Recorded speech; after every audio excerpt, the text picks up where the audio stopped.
Burnout hits everyone, but INFJ burnout hits differently. It doesn't arrive with loud alarms. It shows up quietly, subtly, almost politely, like your energy is slipping through invisible cracks you didn't know you had. One day you're functioning, present, compassionate, and the next you're staring at a text message wondering why answering feels like lifting a car. Here's the truth. INFJ burnout isn't just exhaustion. It's emotional depletion, intuitive overload, and spiritual misalignment all happening at the same time.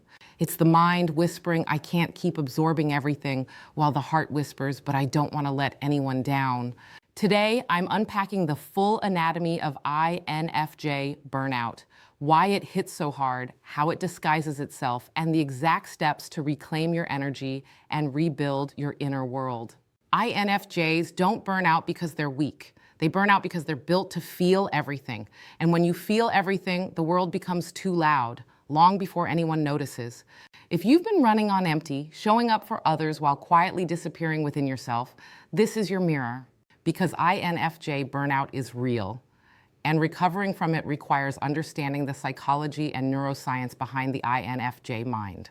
The hidden nature of INFJ burnout. INFJs burn out in 3 layers: emotional, intuitive, and existential. Let's break that down. Emotional burnout. This comes from absorbing too many feelings that aren't yours. INFJs act like emotional sponges, mirrors, translators, and healers, often all at once. Eventually, your nervous system starts saying, no more. Intuitive burnout. Your knee never stops processing. It's predicting, pattern reading, analyzing micro-expressions, absorbing meaning. Most people rest when they're quiet. INFJs don't. Their mind gets louder. Existential burnout. This is the INFJ signature burnout. The moment you realize, I'm helping everyone else live their life, but I'm not living mine. That realization feels like grief, a soft grief, the kind that doesn't cry. It sinks. Burnout isn't when you can't keep going. It's when you stop recognizing the version of you that's still going. The signs most INFJs miss. You don't melt down, you fade, you don't snap at people, you disappear emotionally. You don't lose motivation, you lose meaning, you don't get angry, you get quiet and then quieter. You start craving solitude like oxygen. You start fantasizing about disappearing, not to punish anyone, but to breathe. You start feeling unseen, even when people love you, because your inner world has collapsed into survival mode. This is INFJ burnout, the neuroscience behind it. INFJs have heightened activity in 3 brain regions: the medial prefrontal cortex, responsible for emotional meaning making. Too much emotional decoding equals neurological exhaustion. The insula, linked to empathy and internal sensations. INFJs literally feel others' emotions in their body. The default mode network, active during introspection and deep thinking. INFJs operate here constantly. This means you don't just think deeply, you metabolize emotions, patterns, and meaning. And when you do that non-stop, burnout is inevitable. Your burnout isn't a failure.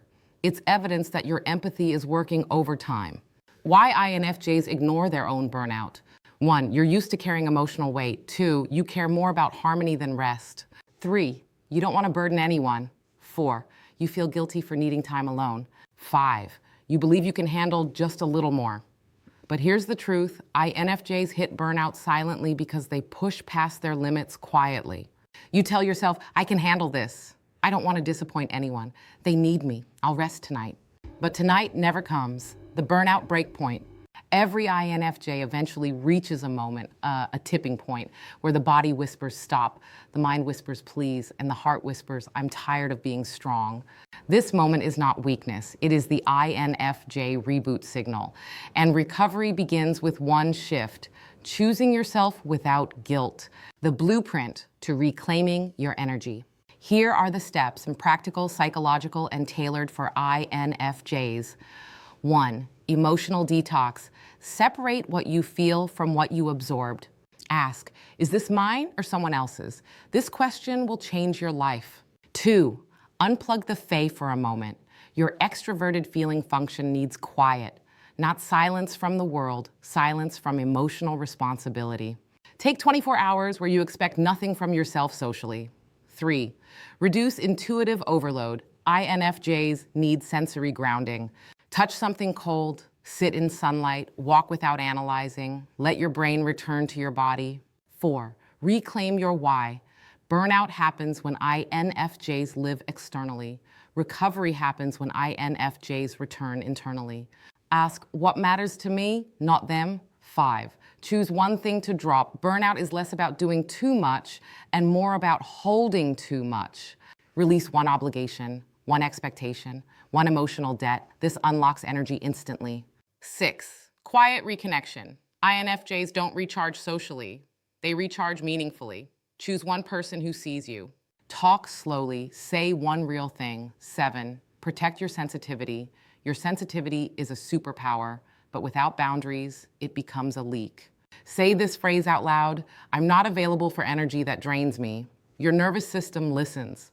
You're not tired of life. You're tired of living a life that doesn't give back what you pour in. INFJ burnout is a transformation point. Every INFJ burnout moment is a metamorphosis. It's the psyche saying who you were is no longer who you can be. Burnout is not an ending. It is a recalibration, a return to authenticity, a shedding of emotional obligations that were never yours, a soft rebirth back into yourself. INFJs don't lose their energy by accident. They lose it by caring too deeply in places that don't refill them. Recovering your energy begins the moment you realize you're allowed to stop carrying what was never yours to hold. Your burnout is not your limit, it's your turning point.